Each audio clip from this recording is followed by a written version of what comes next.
sit across from her, but something's changed. Her words have stopped flowing, her gaze drifts, and the silence becomes louder than any argument ever was. Most men panic here. They start asking questions. What's wrong? Did I do something?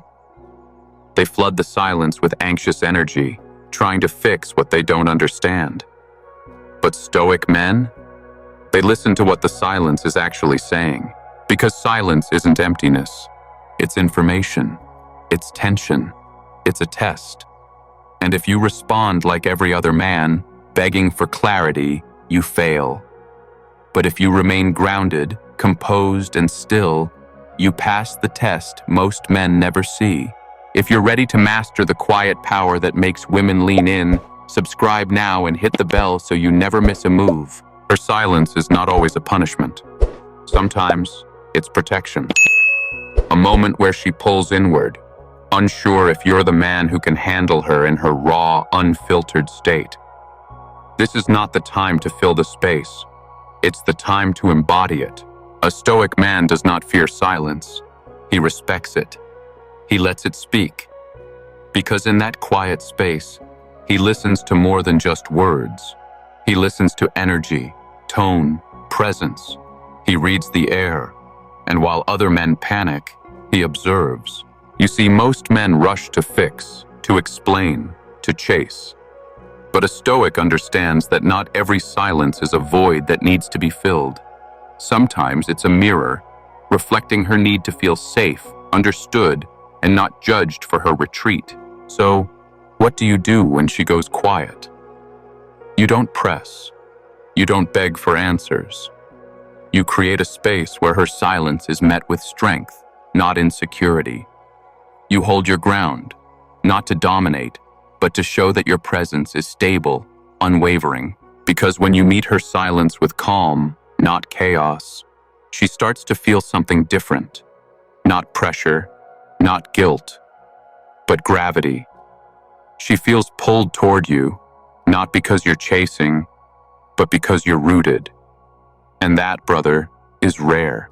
Most men fill the silence with noise, over-explaining, over-messaging, overreacting. But the Stoic man? He lets silence speak for him. He understands that presence doesn't need to shout. It just needs to be felt. And she will feel it. Your absence, your stillness, your strength. That's when her mind starts racing. She replays conversations, questions her own reactions, wonders why your energy isn't chasing anymore. Because silence from a man who once cared speaks louder than 1,000 desperate words. It whispers, I'm watching, I'm aware, I'm not moved. And that stillness, it unsettles her. Not because it's cold, but because it's calm. A woman knows when a man stops reaching. She knows when he's no longer confused, no longer hoping. Your silence becomes a mirror she can't look away from. It reflects her behavior, her patterns, her missed chances. This is the shift. She starts to feel exposed, not because you attacked, but because you observed. Your lack of reaction forces her to sit with the consequences of her distance. You didn't flinch. You didn't chase. And now, she's the one wondering where she stands. In that quiet, you've reclaimed your power. You've shown her that your attention is earned, not owed. That emotional access to you is a privilege, not a default. And this, right here, is where most men fail. They break the silence too soon. They rush back in to soothe the discomfort. But not you.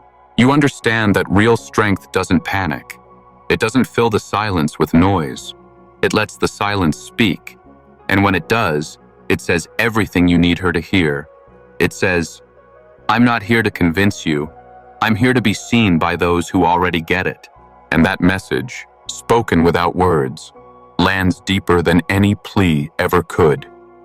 It whispers to her subconscious, reminding her that a man who doesn't beg for her presence is a man who commands respect.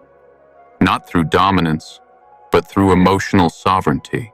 When you stay grounded in her silence, you become the contrast to every man who scrambled for validation. She remembers the ones who chased, but she can't forget the one who stood still and let her come to him. That stillness becomes a mirror. In it, she sees her own uncertainty reflected, not judged, not punished, just witnessed. And for the first time, she doesn't feel the need to perform. She feels the urge to return, to reconnect. Not because you demanded it, but because your calm invited it. And here's the deeper truth. When you respond to her silence with presence instead of panic, you're not just holding space for her, you're holding power within yourself. You're choosing dignity over desperation, stillness over strategy. In that space, something shifts. She begins to feel drawn to your emotional gravity, not because you chased her, but because you didn't. Not because you needed her words, but because you heard what she didn't say louder than what she ever could. That's the paradox of masculine presence. The less you react, the more she reveals. The more grounded you are, the more drawn she becomes. Not to noise, not to pursuit, but to the man who remains steady in the silence. That's not detachment. That's emotional mastery. That's what she truly craves.